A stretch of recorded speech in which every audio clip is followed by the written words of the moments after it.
సత్యకుమార్ గారు బహుశా తెలిసి మాట్లాడుతున్నారో తెలియదు కానీ ఏదైనా నియోజకవర్గం వచ్చేటప్పుడు ఏదైనా మంత్రి వచ్చేటప్పుడు ఆ నియోజకవర్గ పరిస్థితులు ఆ నియోజకవర్గంలో జరిగిన అభివృద్ధి గురించి పూర్తిగా క్షుణ్ణంగా తెలుసుకొని మాట్లాడితే మంచిది.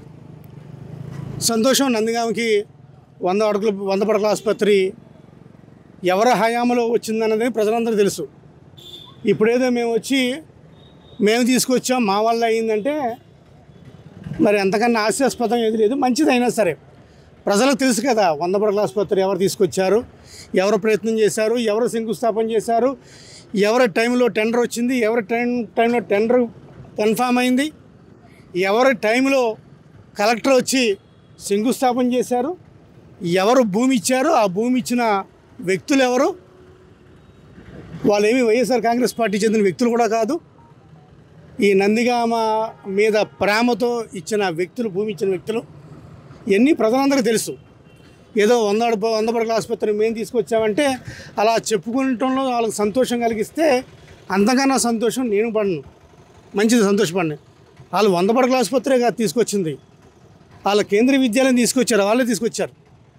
మీకు తెలియదేమో, కేంద్రీయ విద్యాలయం కూడా వాళ్ళే తీసుకొచ్చారు, ఆర్డీఓ ఆఫీస్ కూడా వాళ్ళే తీసుకొచ్చారు, ఈ మున్సిపాలిటీ అప్గ్రేడ్ చేసింది కూడా వాళ్ళే తీసుకొచ్చారు, ఈ రోడ్లు వాళ్ళే వేశారు, ఇంతంత వెడల్పోయిన రోడ్లు వాళ్ళే వేశారు, ఈ డివైడర్స్ వాళ్ళే వేశారు, లైట్లు వాళ్ళే వేశారు, సీఎం రోడ్డు ఎక్స్టెన్షన్ కూడా వాళ్ళే వేశారు. అవి కూడా సత్యకుమార్ గారు చెప్తే, మా ప్రభుత్వం వచ్చిన తర్వాత మా ఎమ్మెల్యే గారు ఇవన్నీ చేశారని చెప్తే ప్రజలు ఇంకా హర్షిస్తారు. 100 పడకల ఆసుపత్రి ఏముంది, శివాలయం గ్రాంట్ కావచ్చు, లేకపోతే బాబు జగజీవన్ రావు భవనం ఆధునీకరణ కావచ్చు, లేకపోతే రైతు బజారు మోడిఫికేషన్ కావచ్చు, ఇవన్నీ కూడా వాళ్ళు తీసుకొచ్చారని చెప్పండి. ఏముంది, ఒక 100 పడకల ఆసుపత్రి ఉంది, సంతోషం.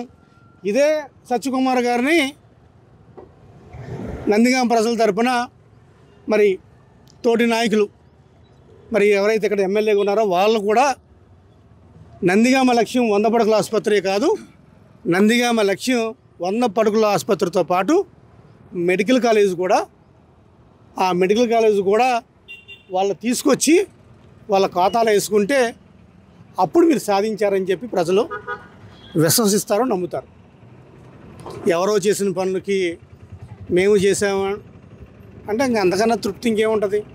అలా తృప్తి పొందడం మనం ఏం చేయలేము.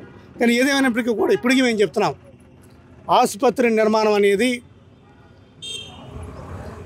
ఎక్కడన్నా సరే 5 ఎకరాల్లో కట్టమని ప్రభుత్వం చెప్పింది, దానికి తగ్గట్టు జీవో ఇచ్చింది, దానికి తగ్గట్టు 2.5 కోట్ల రూపాయలని ప్రభుత్వం ల్యాండ్ కోసం శాంక్షన్ చేసింది. ఒకవేళ మేము చూపించిన ప్లేస్లో, మేము శంకుస్థాపన చేసిన ప్లేస్లో మీకు హాస్పిటల్ కట్టడం ఇష్టం లేకపోతే మీరు ఎక్కడో చోట 5 ఎకరాలు తీసుకొని హాస్పిటల్ విశాలంగా కట్టండి. ఉన్న హాస్పిటల్ని పడేసి ఆ హాస్పిటల్లో మళ్ళీ నిర్మాణం చేస్తూ ఉన్నారు. ఉన్నది 2 ఎకరాల 40 సెంట్లు, 2 ఎకరాల 60 సెంట్లు. ఎవరన్నా ఒక డెవలప్మెంట్ కోసం వెళ్తే ఫ్యూచర్ గురించి ఆలోచిస్తూ ఉంటారు.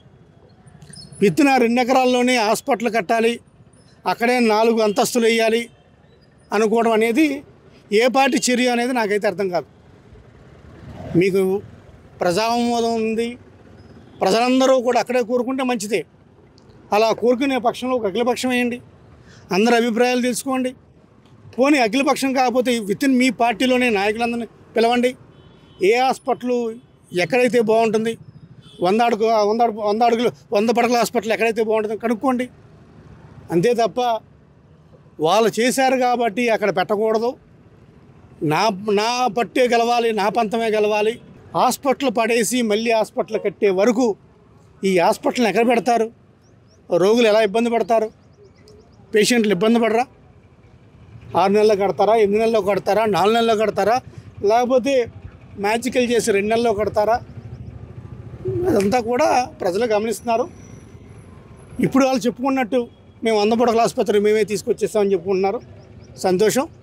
వాటితో పాటు దయచేసి వాళ్ళకి మేము ఇంకా కోరేది ఏంటంటే కేంద్రీయ విద్యాలయం కూడా మేమే తీసుకొచ్చామని చెప్పుకోండి, సీఎం రోడ్డు మేమే వేసామని చెప్పుకోండి, ఆర్డీఓ ఆఫీస్ అని చెప్పుకోండి. ఇవన్నీ మీరే చెప్పుకోండి, ఎవరు వద్దన్నారు? ప్రజలకు తెలియదా? ప్రజలేమన్నా అమాయకులా? తప్పకుండా ప్రజలందరికీ తెలుసు, తప్పకుండా ప్రజలందరూ గమనిస్తున్నారు. మరిన్ని వీడియోస్ కోసం ఛానల్ ని సబ్స్క్రైబ్ చేయండి. లేటెస్ట్ అప్డేట్స్ కోసం వాట్సాప్ ఛానల్ ని ఫాలో అవ్వండి. ఆ లింక్ డిస్క్రిప్షన్ లో ఉంది.